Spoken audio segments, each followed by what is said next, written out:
Okay, so we're going to go over the bridge.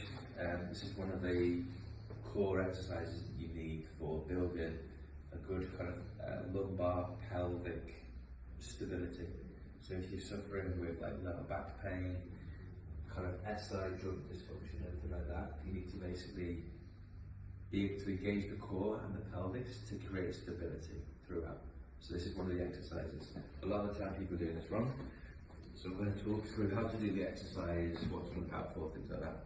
So with the bridge, essentially what we're looking at is like this hip thrust. The problem is a lot of people have lordosis, which is basically a big arch in the back, which is normal. But what we want to do first, before we get into this bridge position, is roll that pelvis backwards. So it might be hard to see. If you come a little bit down, you can see that I can kind of slide my hand underneath. If I go into a bridge from this position with this arch, I'm kind of pushing through the lower back throughout this whole exercise. And that's one of the general things that I see when people do the bridge, is they say, I don't feel it in the glutes, I feel it more in my lower back. So the first thing you have to do is squash your hand, which is that kind of pelvic tilt. So you're pushing your lower back into the floor, bringing your pelvis towards you. That's going to help engage the abs, and then when you go to do the bridge, you're going to be working more of the glutes. So that's the first thing. Engage the abs, push your lower back into the floor, and then from there, we're pushing up using the glutes. As you come back down, again, what tends to happen, they drop the bum, the arch goes back in, and I've got that arch back. So what we need to do is squash, push up, bring it back down, try and paint your lower back onto the floor. Okay, no arch there, and then back up again. That is how you would do your normal bridges.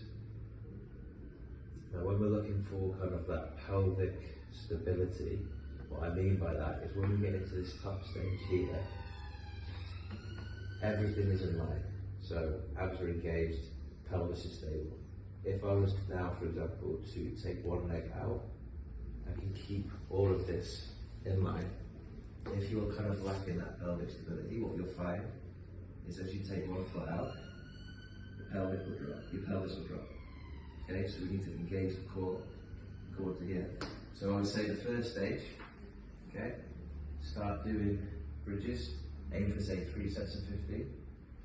Once you feel like you've mastered these bridges, we can then go into marches, which is going to basically hold at the top, everything's engaged, pushing through the glutes, and then from here, you go into what we call like marches. Trying to keep that pelvis in line throughout the whole thing, rather than dropping. Okay? From there, that kind of final stage is where you're able to then do one-legged bridges all the way up and all the way down. Okay, so start from the beginning, make sure you're rounding that back into the mat. Go from there, kind of incrementally building up until you've got that full kind of pelvic control, pelvic stability, and good core control throughout. And that's how you do a bridge properly.